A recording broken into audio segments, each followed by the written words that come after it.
Welcome back, Automania. This is Automotive for you. The newest automotive information just for you. Once upon a time there was the Honda CBR600F, or Hurricane as it was called in the US. The magazines tripped all over themselves and I thought maybe I would spend my GI Bill tuition for one, but they were all sold out and I got a leftover 500 Interceptor instead, my first new motorcycle.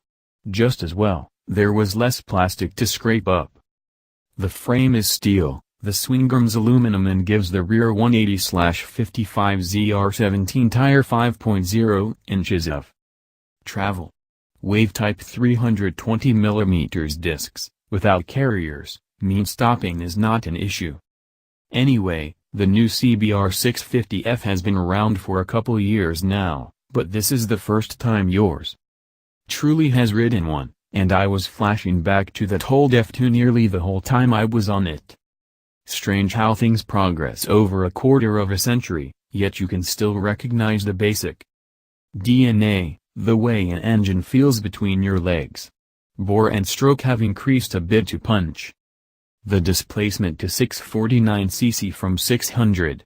Our dyno at the time said the F2 made 79.7 horsepower at 11,500 revolutions per minute. The new 650 made 76.6 at 10,900 when we comparo tested it here, where it lost out by the narrowest of margins to the Yamaha FZE6R. Cycles Scales said the old F2 weighed 453.5 pounds. Honda specs the latest CBR650F at 465.2. The biggest and best change for 2018 is the addition of a new Showa dual bending valve fork, an item that went a long way toward propelling sister ship CB1100X into a win a couple months ago. Against some stiff competition, the CBR was already a great handling little bike. After a day spent flogging it through some of SoCal's finest motorcycling roads including a rapid descent of Angeles Crest, I can testify that the new fork gives it really excellent front-end feel. Combined with its slightish weight and a rear shock that holds up its end of the conversation, a good gearbox and strong brakes with great feel, this is a motorcycle that just like that first F2, has great balance. All its systems play perfectly together.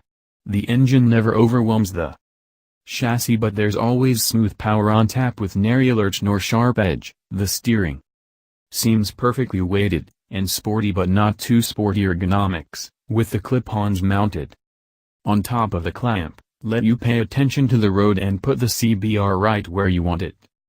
Apex after apex. The new CBR is a great do-it-all bike, with a level of fit and finish befitting a more expensive machine. The problem is it is a more expensive machine compared to its competition. There are now more powerful, sportier bikes in its $8,749 base price range, add $500 for ABS. Both Suzuki's revised GSX-S 750 and Kawasaki's new Z900 provide higher performance and lower sticker prices. They're also bigger and heavier than the CBR, but not by much. And Yamaha's FZE6R, which we picked over the CBR in 2014, sells for $7,799. The sticker price, I learned when I went to look at that first Hurricane all those years ago, is of course just the beginning of the bargaining process, and isn't necessarily what you'll pay. However, it stacks up against other bikes in its price range. The CBR650F is a highly refined product, one you can tell Honda's been at for 31 years now. That can't be a bad thing. Okay, that's all Automania. See you at the next automotive info, and thank you for watching Automotive for You.